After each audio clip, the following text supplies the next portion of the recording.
With Facebook and Meta announcing new initiatives to integrate generative AI tools into its applications, as well as layoffs within its metaverse teams, it appears as if their interest in the metaverse is fading. Is it time to declare the metaverse dead and buried? We'll explore this topic next on Today in Tech.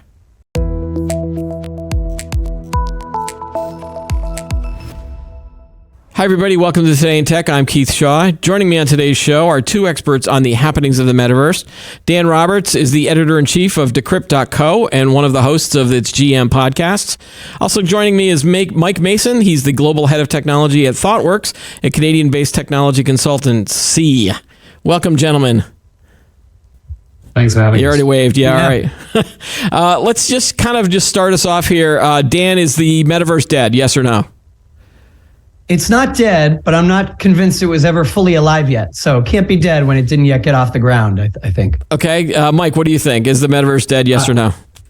I think it's not dead, but it also depends on what you mean when you say the metaverse, and that's part of the problem here. Yeah, and I will agree with that in terms of, I think, the umbrella term as metaverse, which then turned into some sort of big blob of everybody wanted to jump in and use their technology for that. It's that's probably going to go away as we focus on those individual technologies. Mike, you wrote a blog post that discussed sort of the three pillars of what maybe people are considering parts of the metaverse. You want to go over like those three categories? Because I think that'll help kind of frame what we mean when we talk about metaverse. Sure thing. And I think a lot of people, what they mean when they talk about metaverse is they mean kind of the future of the internet and how things are going to evolve. And it depends what your vision is for the future of the internet, what you think might be in the metaverse. So the first kind of metaverse is what I'd call Zuckerberg's embodied internet. So that's the Ready Player One, everything's 3D, high fidelity, immersive experiences, avatars in your living room, holograms in your living room, all that kind of stuff. That's the first one.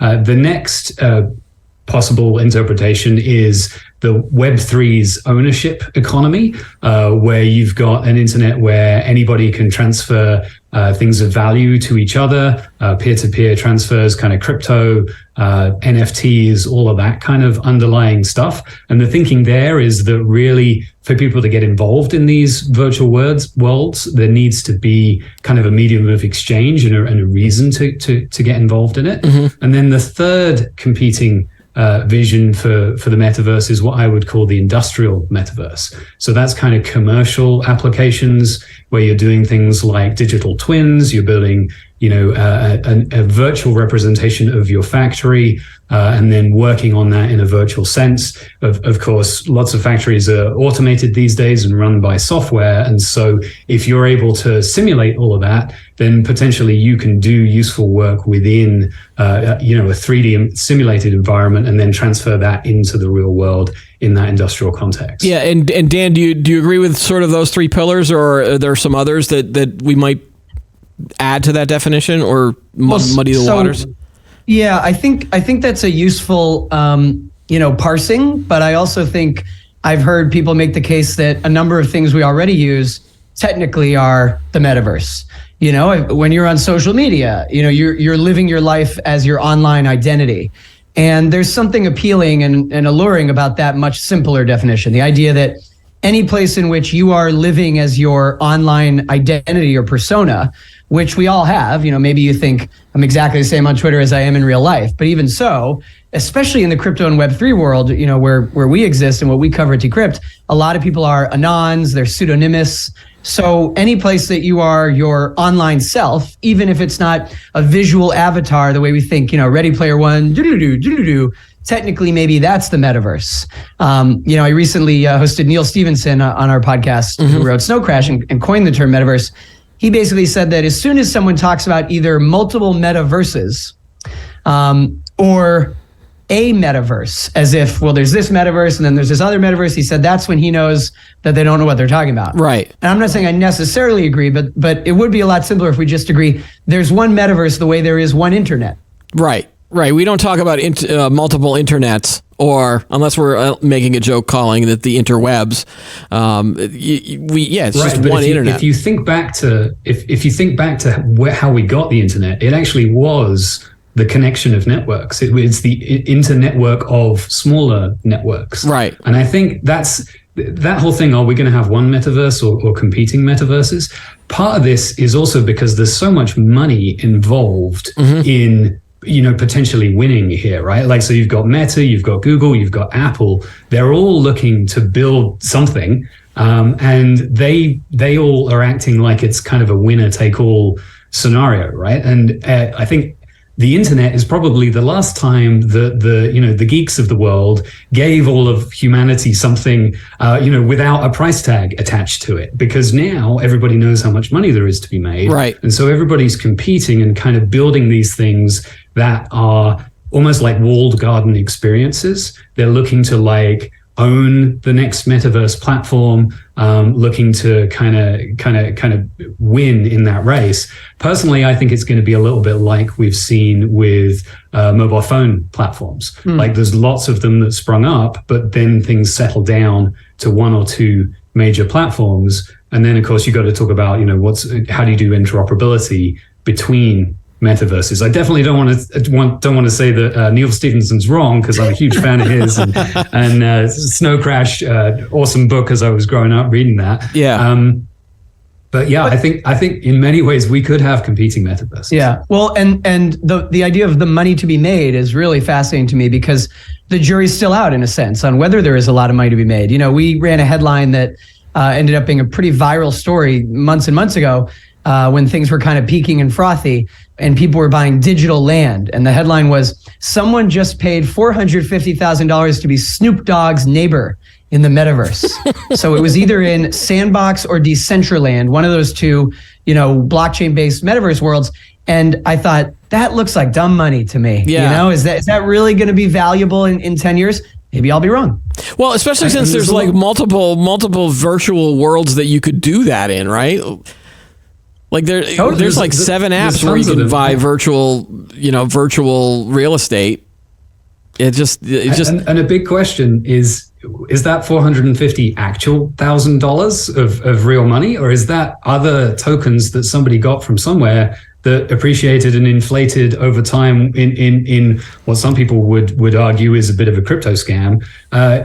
Is that real money or not? And so that's part of the question. The other thing is, next to Snoop Dogg in a virtual world, what does next to actually mean? Like, are there going to be rules in the metaverse about how the physics of the place operate? Can I buy a tiny plot of land next to Snoop Dogg, but make it like the TARDIS in Doctor Who? So when you go into it, it's actually much bigger than it first appeared to be. What are the rules of these virtual spaces that would make an investment like that valuable? And I'm picturing The Sims. Like, if I'm Snoop, I don't want some random person to just be able to come over all the time when I'm hanging in my metaverse house. But even as we discuss these things, it just sounds kind of silly to me. And I'm not saying that for the entire metaverse, but I will say, I, as it currently stands, am not very interested in hanging out in these realms.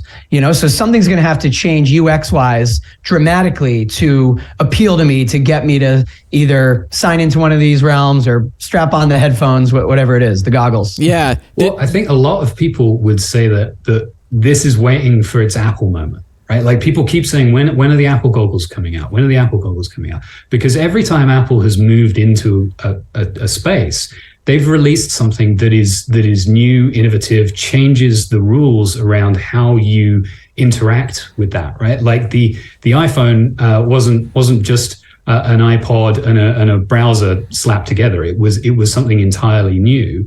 The Apple UI guidelines for how you write an app on iOS were actually formative for anyone who was building any kind of app. And so, like, I would argue that one of the things that we are waiting for and that will be significantly formative is if and when an Apple headset comes out and all of the associated guidance that they give with that, because they never produce something unless it's actually useful, usable. It's moving the paradigm forward.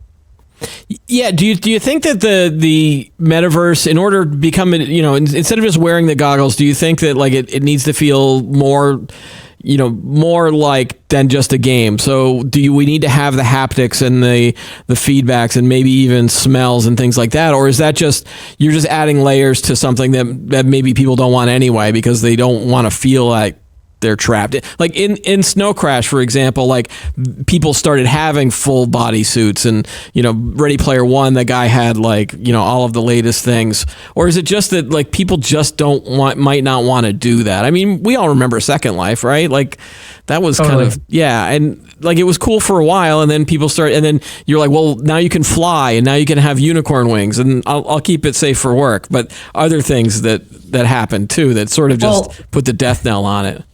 I mean, Keith, these are the key questions. It's really about who are your constituents, right? It's case by case. Some people who are gamers, whose interest in the metaverse is gaming, which the sort of birth of the new metaverse is leading with gaming. Right. I suspect they would want all the things. A chair that has feedback and rumbles, just like when you're playing a console game.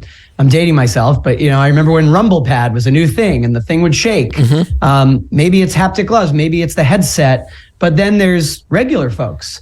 And if I'm the regular folk type, what's going to bring me in? I don't want to do all that gaming stuff. There has to be some kind of cool draw. And I think Neil put it well in our interview. He said he really doesn't think the future is going to involve goggles. Now, that's not to say there isn't a market for some folks to buy that headset. Mike, you mentioned the Apple headset, which is highly anticipated. I'm not super bullish on it because Oculus hasn't, gone mainstream. None of those things have gone mainstream, but there are going to need to be multiple experiences, right? Keith, you mentioned Half-Life. I think of even Animal Crossing, which is a lot more recent. That to me was a metaverse experience. I mean, people were doing all these cool things. Time was moving differently.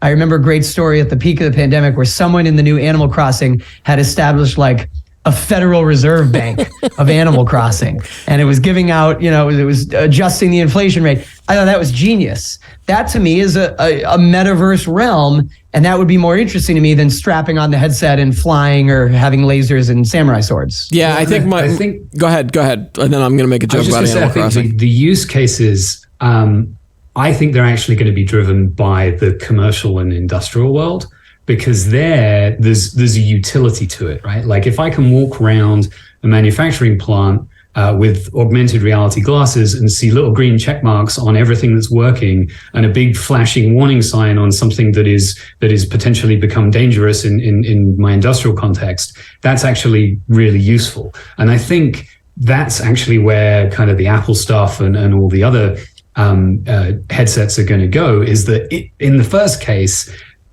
people are going to spend thousands of dollars on these things because it reduces costs in a design or manufacturing process, and it's going to filter down from there. Part of all of this as well is the cost of the headsets, right? Like the Quest is like north of $400. The Pro versions are $1,500, or they've reduced the price now, but it's still $1,000. That's a lot for anyone to pay. And if you think about it, kind of.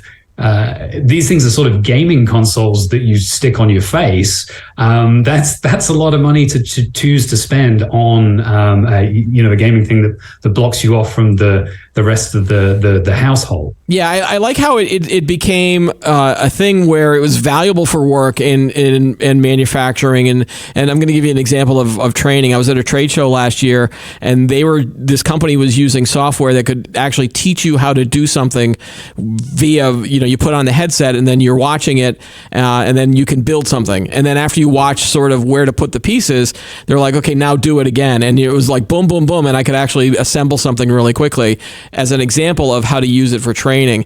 I think the mistake that a lot of people made is by calling it the industrial metaverse, like as if it's something that's connected to this other thing. They should have just called it the workiverse, or the which is a horrible idea, but sort of like not connected to this goofy VR world of Mark Zuckerberg's. Because I think also the big mistake they made was then trying to say that people were going to use these for conference calls and video meetings. Like, why would they? Why would it be more appealing to do the call as your, cartoonish avatar? Wasn't there even a Meta ad briefly that he said, watch this, or it was a video on social, and he entered a meeting room and someone was a whale and someone else was like an alien. Okay. I mean, yeah. Well, I think I will say though, there is research that says us like interacting with each other on 2D displays actually requires a ton of effort on the part of the human brain to like interpret a picture of somebody as a person and then to interact with them. So, we all talk about Zoom fatigue because we're on Zoom all day and all that kind of stuff. There's actually physiological effects of that. And, potentially there are times when maybe you can take a break from that and do some sort of a VR meeting. I've done a few VR meetings. Like, I would say it's very early days, clunky, the headsets are too heavy, all of that kind of stuff. It's kind of early adopter problems, but I could see it being useful, to be able to make that connection with my colleagues. ThoughtWorks, the company I work for, we're a highly kind of socially connected organization. And I would say, like, the pandemic hurt us in our connections to one another, because we were so used to, being able to spend in-person time and do all of the things kind of between the meeting that are important. I guess there's a question as to whether these virtual conference tools will enable any of those kinds of things, like the conversation at the water cooler or the bar after the main meeting or whatever. Because certainly with Zoom, when the meeting finishes, everybody's like happy to log off and be done for the day. Oh yeah, whenever I have a Zoom meeting, I'm like, and it's done, I'm like, I can breathe again, or scratch my head and things like that, or not worry that my dogs are going to start barking and destroying the meeting. I want to get back to another question about why did these companies decide that we needed a metaverse, or we needed the future of the internet? Like, why couldn't we just take the existing internet and just add to it and just still call it the internet? Is it just because of money? Well, I think, first of all, there was like a frenzied land grab. It felt to me like there was a moment, and I'd already say it's passing. That is not to say it's dead, but the era of those big centralized tech giants doing a land grab, it's sort of had its moment, and that's why we're seeing Meta back away. Although I also don't think they're completely backing away. I mean, they have to throw a little bit of good money after bad now because they fully committed and changed the name of the company, which was inane. But I would chalk it up to, like, a FOMO moment, which is also what happened with crypto. In the pandemic, we saw crypto go nuts because suddenly the retail investor revolution had happened. The GameStop stuff on Reddit. All of this was related to me. There was, a 2-year period where money went mad and people started looking for alternate investments. And I think that's when these companies caught the bug of, well, we've already got the Web 1 internet. What's the next thing? And we know they're always trying to, skate to where the puck will be instead of where it is right now. Although in Meta's case, I think it did a very poor job of it. They're chasing AI. Yeah. I mean, they're doing the exact same thing with AI that I think they did with the metaverse. Well, it does feel like even the ChatGPT and AI stuff now is that's the next big thing that everyone's all chasing. But Mike, you were saying that, like, could this actually then sort of be integrated into a metaversian? I just can't believe I used that word. Concept. Could you take some of these AI tools and then go, oh, this is what we needed all along, and this is what's going to make the metaverse finally happen? Because I know you said you had some thoughts on that. Yeah, I do. I think there's a couple of things happening. First of all, let's not underestimate Meta's, tens of billions of dollars invested in virtual and augmented reality tech. There was an interview last year where Reed Hastings, who's the CEO of Netflix, said everybody should be saying thank you to Mark Zuckerberg for the investment that he's made in VR tech and driving it forward. Because this is serious engineering, right? Like, and it actually takes time, to produce stuff that you can strap onto your face comfortably and that is doing the right things with the optics is significant engineering investment. So I think it's important to acknowledge how far some of these things have come in terms of, like, increasing pixel density on the displays, lightweight overall headsets, increasing graphics fidelity, all of those kinds of things. But if you think about the AI revolution that seems to be happening, which is great because everybody has been worried that there's going to be an AI winter. And I think, as of December, January, we've decided there's no AI winter. Yeah. Actually, artificial general intelligence is coming, which I don't believe, but this stuff is genuinely amazing and a significant leap forwards. And some of the stuff you can do with giving a prompt, getting an image generated, there's now tech that you can use that goes beyond that. So you can give a prompt, get a 2D image, and then extrapolate to actually a 3D environment. It's not a particularly good one. It's kind of low fidelity and there's some problems with it, but it is amazing that you can now use generative AI to make a 3D scene based on a prompt. Okay. So that kind of thing could help us generate a lot of the content that we need for the metaverse to be compelling. Because that comes back to the question of like, why would I spend hours in, with this stuff strapped to my face? It's got to be compelling content. I've got to be either, doing a job, doing my work and being productive, or I've got to be getting serious entertainment value from it.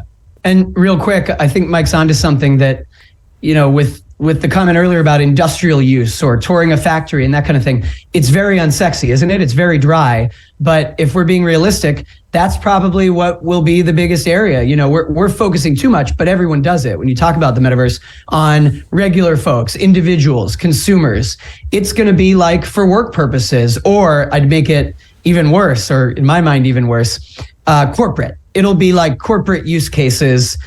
So maybe you and your friends won't end up jumping in there, and that's okay. It can become a high value outlet for corporate purposes without you needing to meet up with all your friends in a virtual bar. And I think like if you think about the other thing that's happening here, which is the evolution of like human machine interaction. Right. So we've been talking about like the visual stuff. So strapping goggles on and being in a visual space. But there's a lot of other interaction mechanisms that are also evolving. So speech recognition has gotten really, really good. Yep. Natural language processing, the ChatGPT talks just like a real person, actually talks like a little bit too convincingly like that friend of yours who knows everything about everything. That's kind of how ChatGPT appears to me. But there's also things like haptics, right? Like, so, touch and gesture recognition.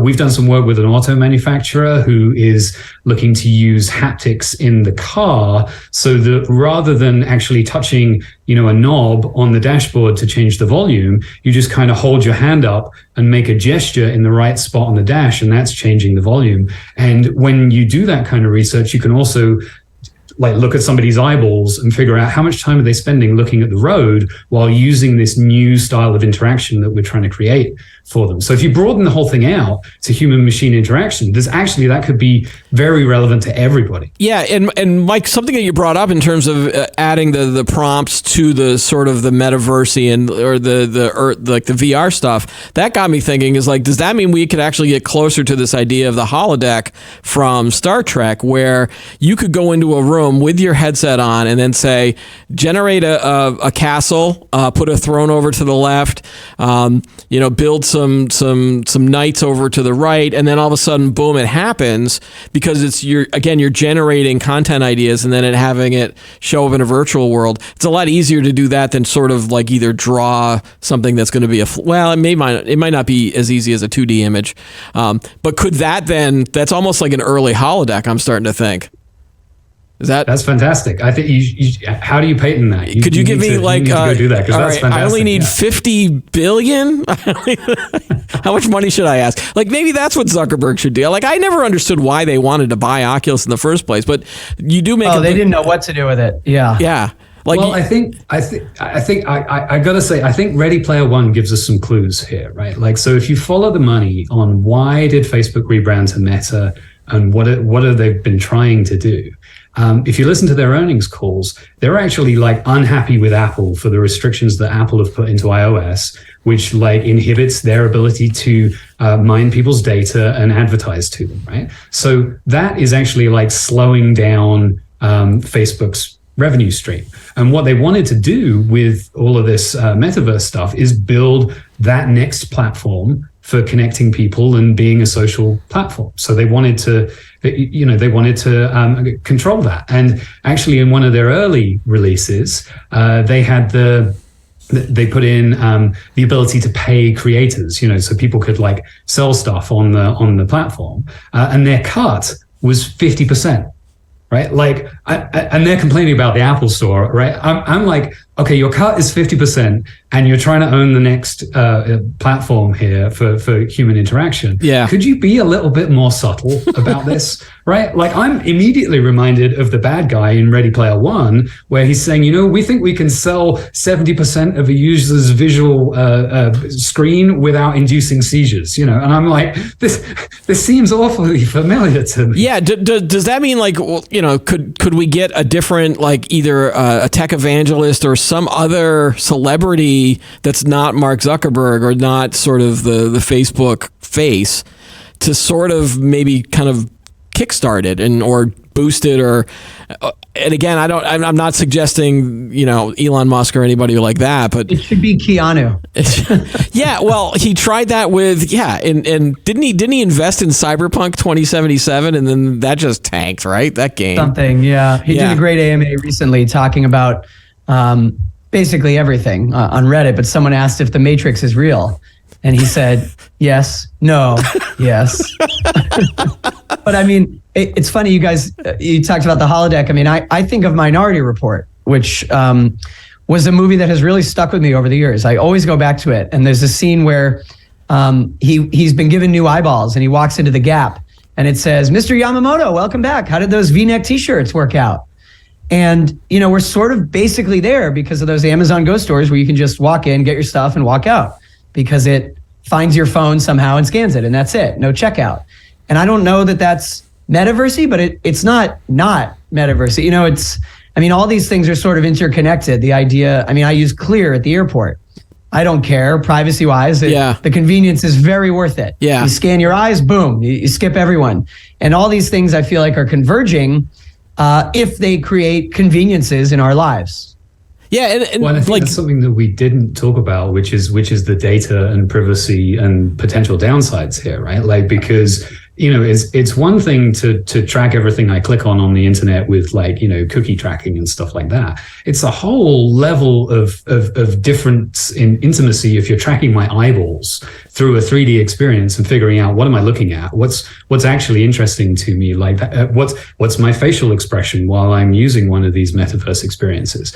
So I think there is a topic of conversation there about how do we protect people from companies misusing their data? How do we inform people properly? That whole thing is a can of worms and certainly hasn't been solved yet. Yeah, and what I say is, it's too late to put the privacy toothpaste back in the tube. Unpopular opinion, but if it makes my daily life easier, all good. I'll sign up for whatever. At this point, Google and Apple already know every single thing about me. It's way too late to try to have privacy online. But do they know whether or not you're going to commit a crime in the future? Like, right. They haven't figured that out yet, right? I hope. The data privacy thing is always fascinating me too, because I was all in on the idea of sort of chip implants in my head. Because again, that was like early Cyberpunk too. It was like you would have like an audio jack and you would just kind of plug it in your head or plug it in the back, kind of like what the Matrix did.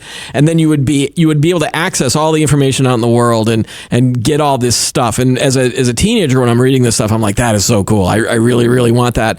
But then the other day, so now 30 years later, someone asked me that and I was like, no, I don't think I want a chip in my brain or even in my wrist or anything like that because again, I just don't want the other people out there to know that kind of stuff about me. But I do think Keanu would make a great kind of spokesman for the metaverse. And maybe this holodeck idea is, should I contact him and see what we're going to get out of there? Anybody know him? No? I hear he's a really nice guy. Yeah. In terms of the Dan, in terms of the currency sort of aspect to it, did a lot of the stuff that's been going on with crypto and NFTs, because it always feels like there's bad news on that front. Does that slow down sort of the adoption and the enthusiasm around it? So it's interesting. It depends on whom you ask. I recently came back from NFT Paris, and it was an incredible conference. They had 10,000 people in this huge building facing the Eiffel Tower. You could not have walked around this event and felt like crypto and NFTs are dead. It did not feel like a bear market conference. Mm-hmm. And the key, and Mike was onto something earlier with the idea of companies getting in. Tons of big consumer brands and luxury brands were on hand, and they've gone from just rhetoric to actual launches of things. They're doing NFT drops. They're offering digital items that are tied to physical items. And I think there's definitely something there. Where metaverse comes into it is, everyone is used to the idea of in-game items, whether it's a skin, a sword, a weapon, an accessory, a hat, whatever. And so, why is it such a leap for so many gamers to understand the idea of NFTs? I mean, just stop using the acronym NFT if that's the toxic part. But all we're talking about is the next evolution of in-game digital items, but recorded on blockchain so that there's permanence there, there's provenance. So I do think there's something there. Now, I keep going back to my Neil chat, but there was another interesting thing he said, which is, he's a fan of the open metaverse. Same with Yatsiu is a huge metaverse investor from Animoca Brands, another big figure in this space. They all say, we want an open metaverse, not the closed walled gardens of Facebook and others. Yeah. Of course, Zuckerberg would say, oh, we're not trying to do closed metaverse. But that's not to say there won't continue to be games that have their own realm, because no one is saying that you should be able to bring an item from some game that has a totally different visual aesthetic into another game. I mean, that's why game designers build these beautiful worlds. I think no one is trying to ruin those, but there is going to be an interoperable future that involves items that you can take from place to place. And I think those will be NFTs. And will that just be the currency then as well? Or is it something other than just the currency? Well, I also think, we're going to get away from this jargon. Like, what people should understand, NFTs are just tokens, just like Ethereum and other cryptocurrencies are tokens. Now, the difference with a non-fungible is each one is unique and different, but I think we're just going to call everything a token. So there will be some places where the currency is an actual well-known cryptocurrency. Maybe it's ETH and you have to pay in ETH. That's a token. Maybe it's having a certain NFT, that's a token, as a member pass. You can only get into this space. I interviewed at NFT Paris the Web3 lead at Playboy. They're going to launch a digital Playboy mansion, which I think is genius. They're calling it the Meta Mansion. And it'll be open to all. But if you own Playboy's separate NFT, then you get special access into another area of the Meta Mansion. I think we're going to see more use cases like that. And I think the NFTs with utility, like you just said, hey, if you have this NFT, if you own this NFT, you can get access to this thing. And, these days we're even seeing that with, Discord memberships, for example, or, early access to creators' content and stuff like that. I think that's like a reasonable use of NFTs. The downside comes when people go, I'm going to buy the Playboy NFT because I think they're only going to issue 10,000 of them and it's going to go up in value. And I'm speculating and it becomes. And that's what has happened. Yeah, exactly. That's exactly what's happened, right? Away from. Yeah. And that's when it's not a good look, right? And starts to bring you back to kind of the sour downsides of that. I also think, though, that metaverse interop it's not clear where we're going to land with that. Because again, back to the gaming example, if Blizzard created a metaverse with multiple experiences in it that I could move between using, Blizzard created assets and all that kind of stuff, but I couldn't go anywhere other than the Blizzard metaverse. I actually think a lot of gamers would be like, I really like Blizzard properties. There's plenty of stuff for me to do there. I'm happy within this, this walled garden metaverse that is just that one. If you look to China, the consortia there are creating kind of private blockchains between, 3 or 4 fairly large companies and then doing interop that way. So it's not fully open, fully public, but you're starting to see some of it. So I don't know where that's going to go. It's also going to be this people petitioning for and working for open standards versus the big money, companies who are secretly, not so secretly, trying to create walled gardens for themselves.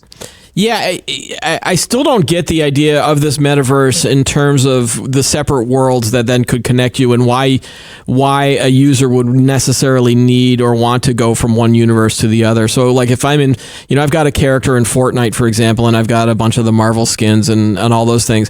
But if I wanted to go then move to Diablo, where I've got another character, or Roblox or anything like that, like other than I would have to recreate that avatar or that character. Like, it would be nice to just take that and then sort of transfer it over. I get the same name, I get the same skills, or I don't know. That's what, and then go to school with the same kind of look and feel.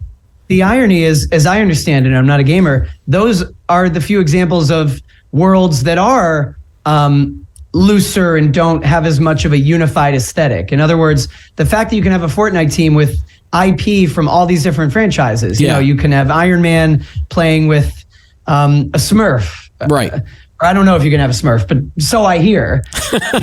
Yeah, I know you can have Iron Man. I haven't seen the Smurf ones yet. But right. Like Minecraft, Roblox, and Fortnite, I think are games where they don't appear to care as much about, as opposed to, I mentioned Animal Crossing before, that has a beautiful, very distinct look. And if you paraded into the Animal Crossing world as Iron Man, it would be ridiculous.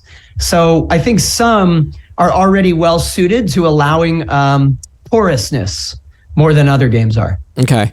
And I wanted to bring up one other thing, because this is when you talked about the whole walking into the Amazon Go store, that made me think of, there was that movie, did you guys see Free Guy? Where it was sort of an in-game universe. It was Ryan Reynolds, but again, same kind of thing. He's walking around with the glasses on, and he's being able to pick up different things in the world and then activated superpowers and things like that. That's another sort of image that is always on this augmented reality side.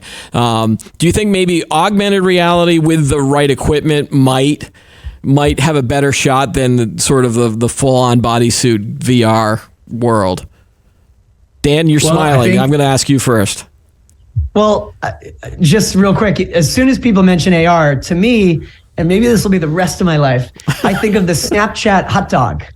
Do you guys remember briefly when Snapchat was hot back in the day? Although, as I hear, it's come back now with the kids. But Snapchat rolled out a dancing hot dog. And it was AR, so you could point your phone at something and then make a video, and the hot dog would be dancing on your desk or dancing on your computer or on someone's face.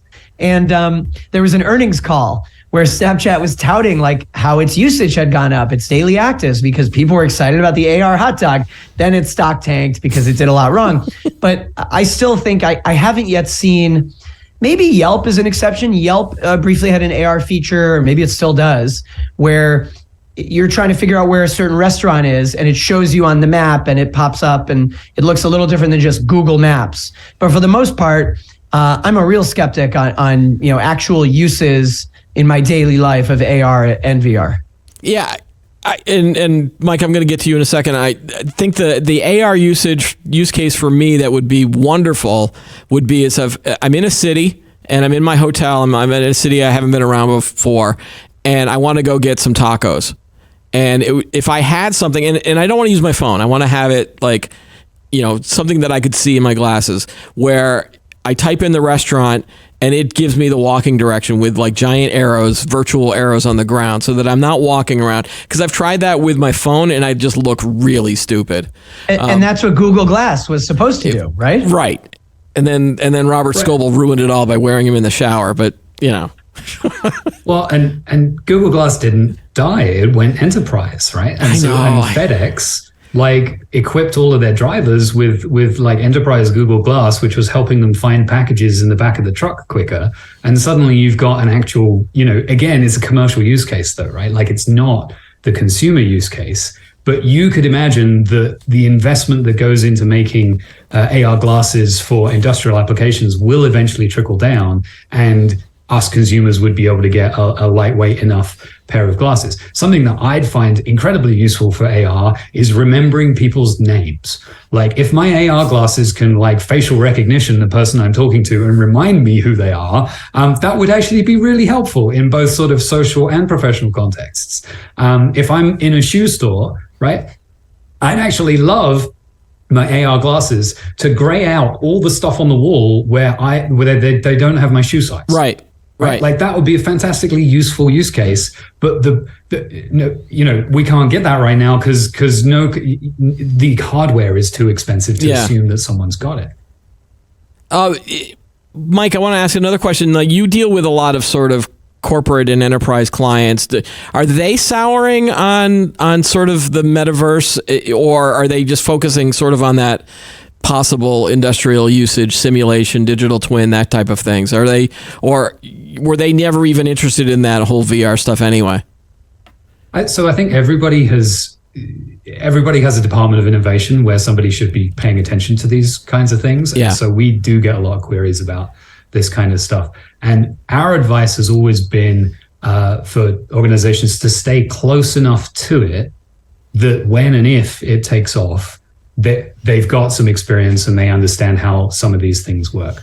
I think considering how you want to represent your brand in these new mediums is really important. So what do you want do you want your brand to be next to Snoop Dogg in the metaverse, right? Like that's a question for you. If you're building a chatbot, what kind of chatbot is it? What's the voice like? Is it friendly or formal? Like what kinds of is it male or female? Like how does it present itself? So like thinking about what your brand does when it comes to this new interaction tech, that's kind of a lot of the stuff that we advise clients on. And the general advice is to stay close enough that it's still wait and see, but don't get surprised by it. But probably also don't go out and hire a bunch of Unity developers right now, because it's a bit early for them. Right. And Dan, kind of final question: where do you see sort of this happening in the future within the next couple of years? I mean, is it sort of that whole Gartner curve of innovation where we're now in that little trough of disillusionment, and then someone will figure out a good way to, and we'll be still talking about this in a couple of years? Yeah, it's really hard to see the future, but I remember interviewing someone years ago about Oculus, and they were acknowledging that all previous VR headsets hadn't really worked, and here's why. And it still definitely hasn't gone mainstream, and it was supposed to go mainstream long ago, but they said it will. And that was about Oculus, and I haven't seen the sales numbers. I know there are people who enjoy it. I went to a party maybe 2 years ago, someone had one, and we all played around with it, but just anecdotally, it seems fair to me to say that it still ain't mainstream, far from it. Now, that's just specifically the headset. So when you talk about the next 5-10 years, I really don't know. I'm a skeptic, but I think people will continue building because so much money has been put in that, you can't just abandon it just because it hasn't caught on overnight. Right. But I think Mike was onto something, that it's going to be companies that drive this, which again is sort of boring and unsexy and disappointing to say. But there are going to be use cases that maybe pop up that are more like B2B and enterprisey and behind the scenes, to the point where probably in 10 years, someone could say exactly what I'm saying of, it seems like it's not mainstream, but actually they just don't realize that there are lots of corporations really using it and spending on it. Right. So, yeah, innovative technologies are cool until the corporations get to it, and then they make the money off of it, but it's really boring. Right. Yeah. All right, guys, that's all the time we've got. So thanks again for joining us on the show. Great topic, and I can't wait to talk to you guys about it again sometime. Thanks, Keith. Thanks. All right, and also don't forget to like this video, subscribe to our channel, and add any comments that you have below. Join us every week for new episodes of Today in Tech. Have a great day, and we'll see you next time.